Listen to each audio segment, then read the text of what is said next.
Of course, it's time to take a look at the newspaper and what is making the headlines in the papers this morning. Let's bring in our analyst. First is Sunday's World Group News Editor, Leadership Newspaper, and Kola Lakpini is an international human rights lawyer. Both of you, thank you, gentlemen, for joining us. Let's begin, of course, with this day of record as we take a look at what this day is talking about. The screaming headline there talked about very important topic and German conversations which has sparked a lot of discourse across the country. Anyaoku, Nigeria must restructure now or risk disintegration in future. Let's take a look at some of the writers. Patriots submit report on constitution review, call for adoption of 1963 constitution and 2014 constitutional conference, and recommend state police devolution of power, seek separation of minister of justice from attorney general, and want independent candidature.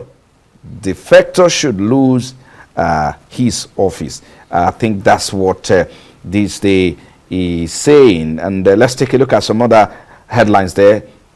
AGF, we are aware of trustee by First Holding Company with CBN's approval. That's talking about First Bank Holding Company there. Bank fails to disclose 129 billion naira in statutory report to NGX, raising some question.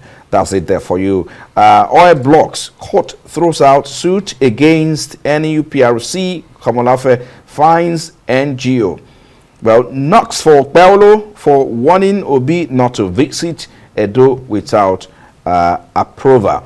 Let's take a look at some other newspaper quickly. We'll get back to these in a moment to our conversation. Vanguard has a similar story. Constitution review. Nigerians propose a single 6-year tenure for president governors. And let's take a look at some of the writer to avoid use of public funds for re-election campaigns, disruption of governance. And almost the same with this date there. Tinubu appoint IBB son as chairman of Bank of Agriculture. Kano courts to rule on motion to stop trial October 10. Let's also take a look at some other story there. Governor Paulo to Peter Obi, don't ever come to Edo State without my clearance. You've no right to do so. CUPP replies governor. I think those are similar story there. Cabal exploited Buhari's weak moment to smuggle in memos. That's coming from Gambare, of course, the former chief of staff there. Gentlemen, let's start from, of course, the front line. I mean, the one on the Daily. Of course, it seems to have a similar headline there. Anyaoku, Nigeria must restructure now or risk disintegration. Very important, and this is coming. This as a fallout of the, constitutional summit and hearing that is ongoing. Let me start with you, Mr. Kola Lakpini. Well, what can I say? How critical is this conversation at this time? Is it negotiable? Because Anyaoku is saying, look, we either restructure now or we face disintegration in the future. It's surprising that even the incumbent president had always campaigned about restructuring. All the while when he was governor in Lagos State, he was always talking about restructuring, etc. Right. I know he also tried to do it with the tax reforms when he came in as well. I suppose that's one of his various attempts at restructuring. But ever since he became president, he doesn't talk about restructuring anymore. He doesn't talk about the devolution of powers as it is in the 1963 Constitution, which is about the fairest constitution that we've had in Nigeria that everybody talks about, compared to the 1979 Constitution and etc. And you can see the people who are submitting the memoranda all saying we should go back to the 1963 Constitution. So it will be interesting to see how this works. I know the late president didn't want to hear anything about it. Remember the outcome of the 2014 national conference. Yes. He just turned a blind eye and pretended as if it didn't exist, said he wasn't interested in it. But we have to admit that we have issues as a country when it comes to merit, for instance, and talking about federal character, making sure that we don't have skewed appointments, for instance. And the late president was famous for being partial towards a certain part of the country. And people are accusing the incumbent president of the same as well. So it seems as if it cuts across tribes and everything. We only complain when we're not favored. Once we get a chance, we don't complain anymore. Because I remember a lot of time when President Muhammad Buhari was president, and all appointments seemed to be favoring a certain part of the country, and people were talking and complaining, and then this president gets there and it appears to be doing the same thing. So we haven't learned anything. But it seems there's a balance now with the recent appointment. I mean, he just appointed it was better the son of the former head of state. It was better. It was better than the previous administration. Okay. But we really need to look at our issues and restructure so that we have a country where everybody feels a part of the country. Let me bring Mr. Isuwa. I mean, it seems that every government who gets into office, they've been resistant to, when we talk about restructuring, because now Kola just mentioned that, look, before the president came into power, he was talking about restructuring, but now he no longer talks about this. 6 year single tenure is what some people are proposing from this summit. How would you react? Well, there is no president that will agree to 6 years tenure when he knows that he can easily get an 8 year tenure. And this group of patriots, what they are doing is actually good, but I feel that they may be pushing beyond their boundaries, because these are actually legislative issues that they are pushing. So if they have these kind of ideas, I think they should push it to their own legislators, who will now take it to the National Assembly and deliberate on it. Because the other day I heard them talking about INEC should be mandated, to elect individuals that will come up and produce a new constitution. And so, when you look at what will be involved to actually produce a new constitution, then you know that they are actually bringing out issues that may not be possible, because there is no lawmaker that will allow other people to take his job. Okay, just to quickly butt in a bit. I think this is also the process. Current process is part of the constitutional review that is ongoing. So passing through, we've gone through that route before, where we say we have to pass through the, our legislators representing us in the National Assembly to have a conversation. But I think this development, many people have applauded it, because it brings people in to buy into what is happening. That is what is going on across the 6 geopolitical zones. Don't you think? One thing people should know is that a Nigeria of 1963 is not the same Nigeria. So what works in Nigeria in the constitution in 1963 may not work now. So for people to start suggesting that we should return to 1963 constitution, I think it may not work, because things have changed entirely. Okay. I don't agree with that. I don't agree with that respectfully. The American Constitution is a document that has existed for over 200 years.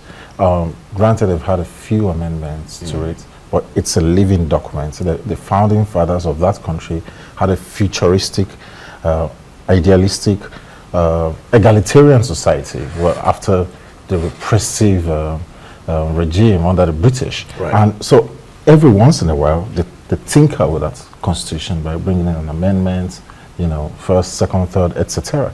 And so if Nigerians are yearning for a constitution that we jettisoned around 1966 when the military came in, 63 operated from 1963 to 1966.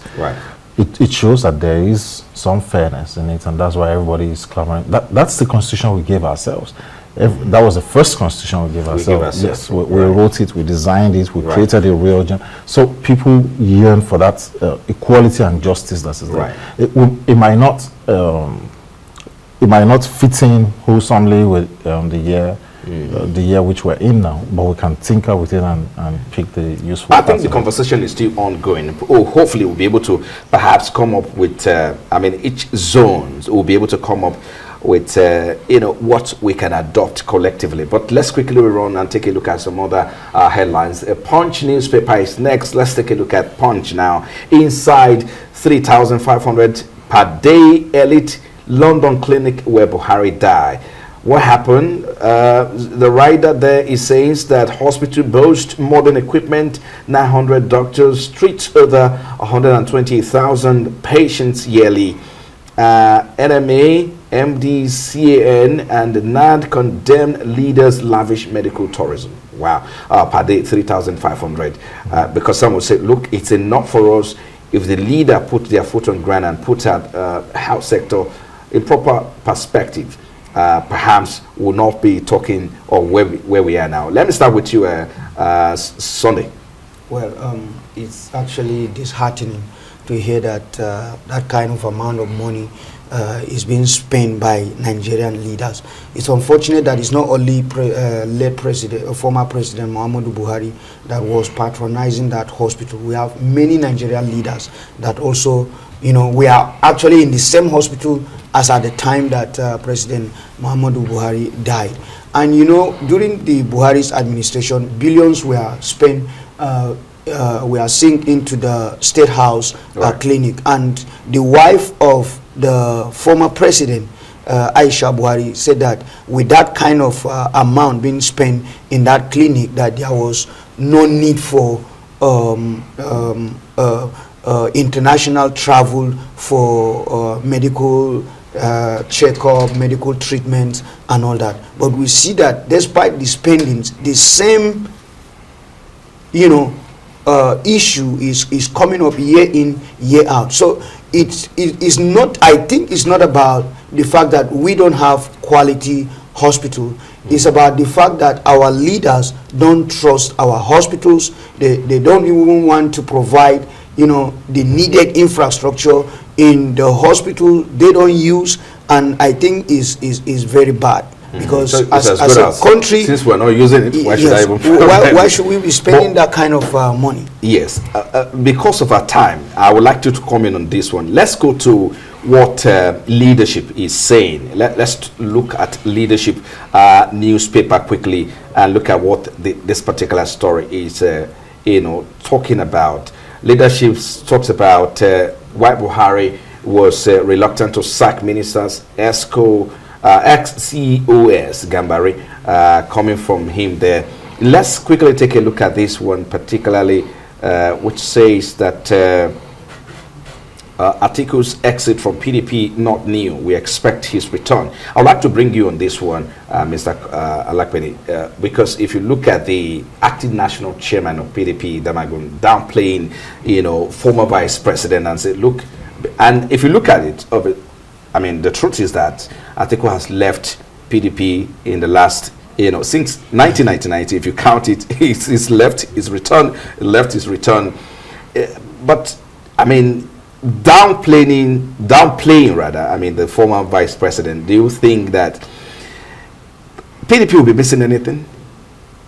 No, that's the short answer. Most of the presidential candidates are all guilty of moving around. Even Peter Obi is not an exception, from Abgar, PDP to Labour. Even our incumbent president was a molder of parties. We had AD, ACN, etc. And that jibe was just to make him feel as if it's not that important to us. In any case, it has never won for any party since Obasanjo's time, when he was vice president. He has never won any election. So what is the electoral gain or electoral benefit of having Atiku Abubakar in a political party in Nigeria now? Can he inherit the 12 million, 14 million votes which General Muhammad Buhari has always been a custodian in northern Nigeria? Is it trusted enough to win it? No, we'll have to find out. As I say, a week is a long time in politics, and we've seen what has happened in the last 3 weeks in Nigeria. It's been like a revolving cheers.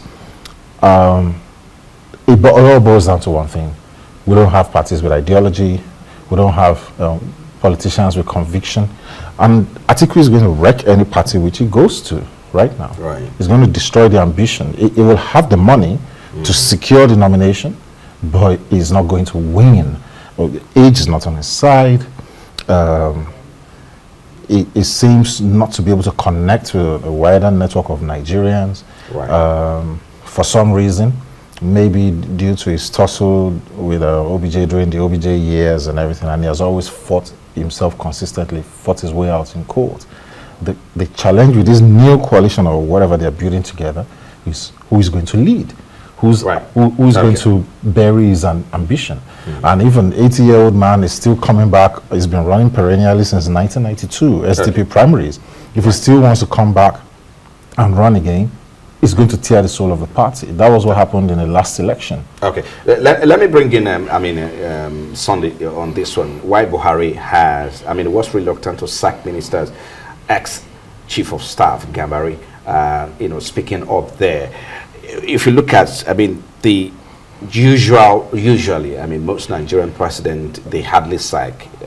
Just a few reshufflement during the former president. I think it happened during Obasanjo, and of course, Jonathan as well. But when it was time for Buhari, he really didn't sack. People were saying, change these people. We need the head of service. We need this to be changed and all of that. He never rejected them. And so speak to these. In this administration, how do we apply that kind of measure? Because we need the best brain. The president needs the best brain to function. Well, sometimes it's not actually about having the best brain, but can those best brain fit into what you want to achieve? Some of the portfolios. Okay. Yes, you can have the best brain, but if they don't know what exactly they should do, you will not get the needed result. And don't forget, most Nigerians, if they are calling for the sack of ministers and government officials, some of them, they just want other faces in the government, so that it will be as if it is a turn-by-turn thing. They are not talking about the quality of performances and all that. Some of them will just be calling that, oh, sack them, they have been there for 2 years, bring in new people. No, I think the strategy should be that if you are doing well, then you should be allowed to carry out your duties. But if you are not doing well and you assess the person is not doing well, yes, you can bring in changes. In a football team, if you just decide to change your 11 players and bring in new players, you will start forming a new team. So I think sometimes sacking or changing or doing this, it has to be strategic. But I think it's not just about sacking now. It's about performance. Yeah. If a minister is not doing very well, the president is free to make a change because, of course, his performance we're looking at. Well, that didn't happen during Buhari's era. Sometimes it's not about the performance in a ministry or parastatals. Right. It's about how many votes you can bring to the table. So some people, if they are not in government... You're talking politics now. Yes. So exactly, you can't separate that. So these are the things some leaders used to look at, They don't just want to do away with certain appointees because of the value they bring when it comes to elections. Okay, because of that time, I want us to run quickly. Let's look at Saturday Independent. 1 year after Supreme Court judgment, local government autonomy still in limbo. Tinubu, of course, we've taken that one earlier about the appointment of IBB sons. Muhammad Babangida as chair of Bank of Agriculture. Nigeria in bondage needs true leader to rescue, it says Obasanjo. But let's quickly look at foreign newspaper now and take a look at the UK's weekend. UK fuel is set to be frozen again in cost of living boost. That's coming from UK weekend because the government perhaps is likely to freeze to extend its freeze on fuel duty as a measure to ease the financial burden on citizens amid persistent inflation and living cost challenges. Talking about but again, how effective is fuel duty freeze in mitigating inflationary pressure on household? That's the big question there, and the Labour Party, the leader, is facing that now. Speak to us, Kola. Well, I used to live in school in the UK, and this was a big deal by any prime minister. Right.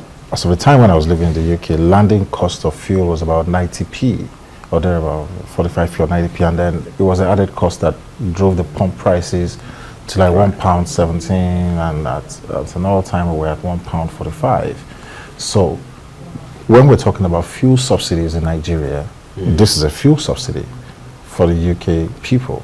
This is a form of subsidy which the government is doing. So what they've done is to freeze taxes that you're going to pay on duty, which means that the price of petrol is going to come down, pump prices are going to go down, price of energy it's a very cold country, and so they use all sort of fuels to power the house and all that. Right. So it means that the energy companies are also going to have to lower the tariffs. So it spreads across everybody in the country, and this is the kind of subsidy that we should clamor for in Nigeria. If the government was going to give us a tax break, this is the kind of cut that we should have.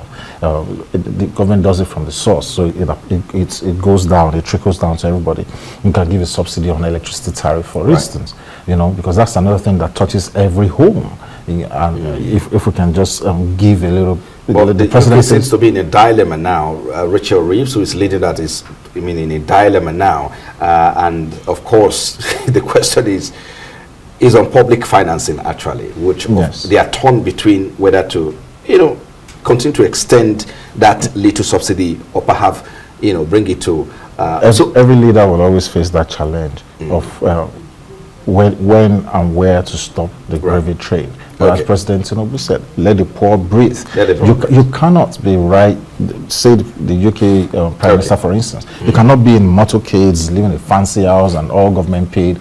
President cannot be buying a presidential yacht, presidential jets, flying all over around the world, and be telling every other person to buckle his belt to tighten his belt. Well, you're not buckling yours. All right, let's wrap up. Let me have you, if you can do that in 30 seconds. Yes, well, I think the Tinubu's administration should learn from what the UK government is trying to do, because they have been facing some backlash concerning the high prices and all that. So they are introducing a subsidy, and so that in itself will reduce some kind of bring relief, spending, household spending and all and all that. So I think it's a good strategy. Politically, it will help the Labour Party. And, let's see how they can pull it through. Well, thank you, gentlemen, for your time. Of course, Kola Lakpini is an international human rights lawyer, and Sunday Isua is the group news editor, leadership newspaper. Thank you, gentlemen, both of you, for coming on Daybreak. Well, that's all we have time for here on Daybreak. It's goodbye from me. Please keep it here on Arise News. I am Frank Omalapet.